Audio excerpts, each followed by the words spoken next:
বিয়ে করতে চলেছেন দিলীপ ঘোষ। পাকা কথা হয়েছিল ইডেনের বক্সে।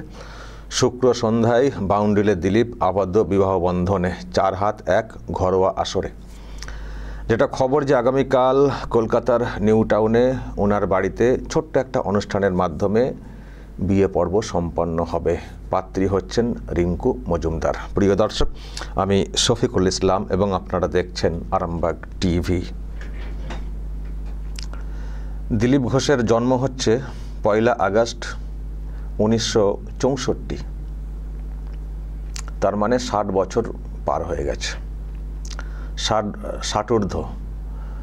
তো এই বয়সে উনি বিয়ে করতে চলেছেন, 4 হাত 1 হতে চলেছে। এবং যে গল্পটা শুনছি, ইডেনে যে IPL খেলা হয়, তো ওই খেলারই একদিন ইডেনের বক্সে আর কি ওনারা সব বসে বিয়ের কথা পাকা করেছিলেন।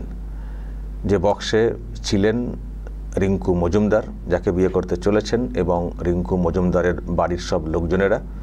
ওখানে বসেই নাকি একেবারে পাকা কথা হয়ে যায় যে তারা বিয়ে করবেন। তো এতদিন বিষয়টা সামনে আসেনি, একটা গুঞ্জন ছিল, কিন্তু সেটা কেউ স্বীকার করছিলেন না। কিন্তু আজকে এই খবর সামনে এসছে যে দিলীপ ঘোষ বিয়ে করতে চলেছেন। পাত্রী ওই রিঙ্কু মজুমদার, ডিভোর্সি। তার এক সন্তানও আছেন, তিনি বড় হয়ে গেছেন, সেক্টর 5-এ কাজও করেন এমনটাই জানতে পারছি। তো সেই রিঙ্কু মজুমদারের সঙ্গে বিয়ে করতে চলেছেন দিলীপ ঘোষ। ভালো কথা, ভালো খবর, সুখবর। সে বয়স যাই হোক, বিয়ের মন কার কখন হবে সেটা তার উপরে ডিপেন্ড করবে। এতদিন একটা ভাবনাতে থাকা, অনেকে ভেবেছিলেন যে দিলীপ ঘোষ হয়তো কখনো বিয়ে করবেন না, সেরকমই জানতাম, বুঝতাম। কিন্তু এখন নাকি ওনাকে প্রশ্ন করা হয়েছিল যে আপনি কি বিয়ে করতে চলেছেন, তো উনি নাকি হ্যাঁ না ওই রকম উত্তর দেননি, বলেছেন যে কেন আমি কি বিয়ে করতে পারি না, যেমনভাবে উনি কথা বলেন আর কি ওইভাবেই উত্তর দিয়েছেন। কিন্তু মোটামুটি খবর যেটা চলে এসছে যে হ্যাঁ বিয়ে হচ্ছে, ভালো খবর। তো উনি বিয়ে করতে চলেছেন, শুভেচ্ছা জানানো উচিত। যে বয়সই হোক বিয়ে করতেই পারেন মানুষ। তো ওনাদের নতুন সংসার ভালো হোক, শুভ হোক, সেটাই আমরা কামনা করি। কিন্তু একটা প্রশ্ন এখানে আমাদের থাকবে নিশ্চয়ই, যে উনি কি তাহলে এবার মানে উনি কি ছিটকে যাচ্ছেন? এই যে বঙ্গ বিজেপির নতুন সভাপতি কে হবেন, তার যে দৌড়, সেখানে তো ওনার নামটা উঠে এসেছিল। এবার কি তাহলে উনি ওই দৌড় থেকে ছিটকে যাবেন? কারণ সংসার পাততে চলেছেন, সংসারের দায়িত্ব আলাদা করে থাকবে। আগে যেমন বিয়ে শাদী ছিল না, বিরাট কিছু পিছুটান ছিল না, এবার সংসার ধর্ম থাকলে অন্য দায়িত্ব এসে পৌঁছায়।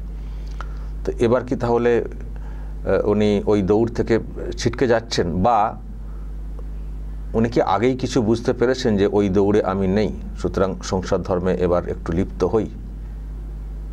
কি বিষয়টা, তো সেটা আমরা এখনই উত্তর আমরা এখনই বলতে পারবো না, সেটা আমরা আগামী দিনে বুঝতে পারবো। তবে দিলীপ ঘোষ যে ধরনের মন মানসিকতা, এমনিতে মানুষটা কিন্তু খুব মানে এমনি হার্ডি দেখতে পাই আমরা বিভিন্ন ক্ষেত্রে, কিন্তু আবার খুব রসিক লোক। যারা খুব কাছাকাছি মিশেছেন তারা জানেন খুব রসিক লোক। তো রসিক লোক এইরকম একটা রোম্যান্টিক সম্পর্কে মানে বিবাহ বন্ধনে আবদ্ধ হচ্ছেন। কিন্তু আমি অনেক সব গ্রাউন্ড দেখছিলাম, খবরে প্রকাশ পেয়েছে যে ওনার মা সঙ্গে থাকেন।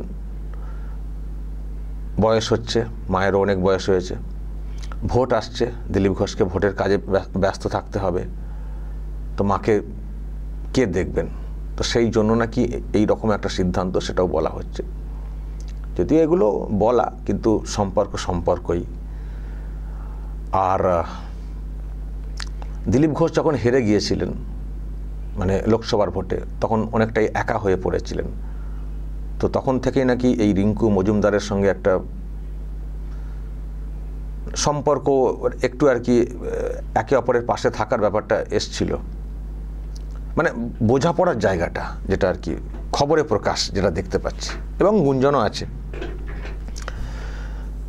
তো সেই সম্পর্ক মানে ওই অসময়ে একা যখন হয়ে পড়ছিলেন, একা বলতে মানে হেরে গেছিলেন ভোটেতে, তারপর আপনারা তো রিয়াকশনও শুনেছিলেন, সেই সময় অনেক উষ্মা ক্ষোভও প্রকাশ করেছিলেন। তো তখনই নাকি রিঙ্কু মজুমদারের সঙ্গে ওই যা হয় আর কি, অসময়ে কথা বলা, করা সে করা। তো সেখান থেকে আস্তে আস্তে সম্পর্ক মানে বন্ধুর মতো বিষয়টা ছিল, কিন্তু হঠাৎ করেই পাকা বিয়ের কথা হয়ে যায়, একসঙ্গে থাকার। তো সেই মতোই বিষয়টা এগোচ্ছে।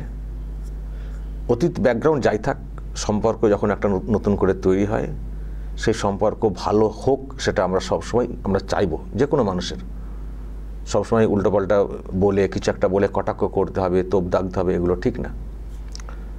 একজন পলিটিক্যাল পার্সন হয়তো কেউ বিরূপ মন্তব্য করবেন, কটাক্ষ করবেন, কিন্তু এগুলো না করাই উচিত।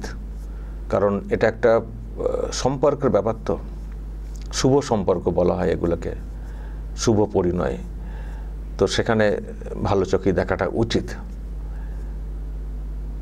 কিন্তু আমি শুধু ওই দিকটা ভাবছি যে তাহলে কি ওই রাজ্য সভাপতির দৌড় থেকে সরে গেলেন? এক্ষুনি বলবেন কেউ হয়তো, কেন বিয়ে করলে কি দায়িত্ব কেউ পান না? নিশ্চয়ই পেয়েছেন, অনেকেই আছেন, দায়িত্ব সামলেছেন অনেক আগে।